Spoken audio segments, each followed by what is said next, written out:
কাকা তাহলে বিল্ডিং এর কাজ কত দূর হলো?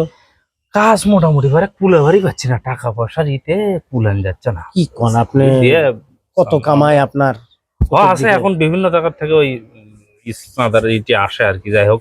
আচ্ছা তুমি তো আবার ওই যে জামাত শিবিরের লোকের সাথে সম্পর্কে একটা জিনিস আমাকে বুঝাও তো। হ্যাঁ আচ্ছা এই যে শিবিরের লোকজন এই যে ইফতার এত বড় বড় ইফতারি করে পারে, এত টাকা পায় কোন জায়গাতে, অর্থের উৎসটা কোন জায়গাতে পারে? আমার এত টাকা পয়সা, এত লোকজন হাবি যাবে, আমি ইফতার মাহফিল করে সাহসই পাই না, খুলে নেই দেয় না, টাকাই থাকে না।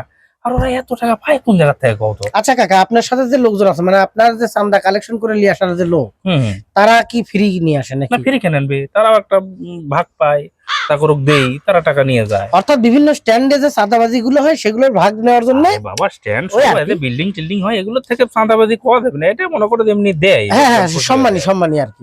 তো এটার জন্য যে লোক আছে তারা আপনার থেকে নেয়, আর শিবির যারা করে তারা পকেট থেকে টাকা দেয়, দিয়ে সংগঠন চালায়, ঠিক আছে? তারা নেয় না, এই কারণে তাদেরটা থাকে। আর আপনার যেটা হয় সবাইকে দিয়ে কিছু থাকে না কাকা। তাই তো আমাদের মোকলেস কতদিন আগে শিবির করছে, হ্যাঁ হ্যাঁ, এখনো দেখি টাকা পয়সা দেয়। এটা ইয়ানত ইয়ানত।